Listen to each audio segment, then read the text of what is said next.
Nagpaano ka dyan? Tigahanap ka ba ganila? Ha? Tigahanap ka nila, nag-ano ka dyan? Nilaling akong tilapia. Ha? Tilapia. Hain. Ayun o. Nagdadakot ko. Ito sa sarap. Dumanaw.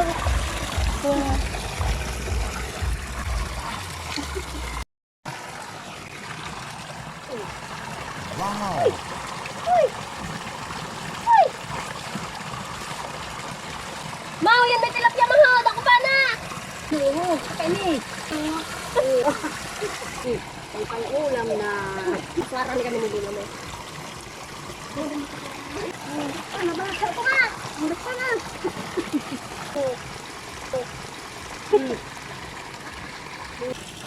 Mahuli kami ni Mamang tilapia. Andito lang kasi yung fish pond, kaya siguro nakalabas dito. Ayan. Nakalabas siguro. Ayan, tatakas-takas kasi kayo sa kulungan nyo, naiulam tuloy kayo ng maaga. Lilinisan ko muna itong tilapia guys, tapos lulutuin ko siya yung paboritong ulam recipe ni mama ang gagawin ko sa tilapiyang to.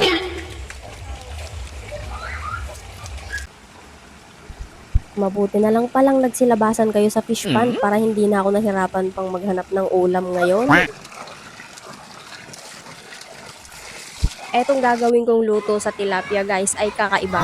Pero sigurado ako na magugustuhan to ni mama at ng mga kapatid ko. Pagkatapos ko hugasan yung mga tilapia ay binudbura na natin ito ng asin. At inihanda ko na rin pala dito yung mga ricado na gagamitin natin. Meron tayo ditong bawang sibuyas, kamatis, sili, kalamansi juice. At syempre guys, lalagyan na din natin to ng pamintang pampalasa, suka, at hindi naman pwedeng mawala dyan etong tuyuing katulad mo. At lalagyan na rin natin to ng ketchup, tapos sama-sama na natin silang i-blender para hindi na natin kailangan hiwain pa isa-isa. At pag ganito na yung naging itsura niya ay itatabi na muna natin siya.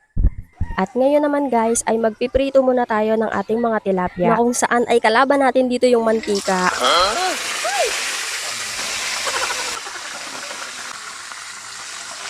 Babaliktarin lang muna natin tong tilapia guys para maluto naman yung kabilang side. Pagkatapos nating iprito yung mga tilapia ay itatabi muna natin siya. Sunod na nga nating ilalagay dito sa pan etong mga pampalasang ginawa natin kanina. Bali binawasan ko na nga lang din pala yung mantika natin dyan sa pan guys dahil masyadong marami. Naglagay nga din pala ako dito guys ng konting asukal, mekos-mekos, at pagkatapos ay pwede na nating ilagay ang prinito nating tilapia kanina. Nako po, paniguradong taob na naman ang kaldero neto. At yung pagda-diet ko ay next time na lang ulit guys. Ayoko na pala munang mag-diet for today's video. Eto nga pala guys, ang tilapia buffalo ko. Kasi diba may buffalo wings? Wala lang guys, gusto ko lang siyang tawaging tilapia buffalo.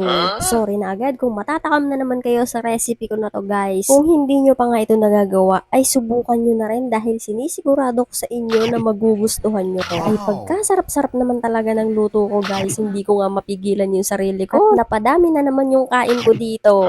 Ay wala na talagang diet-diet pag ganito. Eto na nga si mama guys, siya naman ang huhusga sa luto ko. Tingnan natin kung ano ang masasabi at reaction niya. Sarap. O ayan, si mama ang nagpapatunay guys na masarap talaga yung tilapia buffalo ko. Kaya kung nagustuhan nyo nga tong ulam recipe natin guys, ay baka naman mag-iwan ka ng isang bakas dyan para malaman natin kung hanggang saan umabot yung video na to. Iba naman ang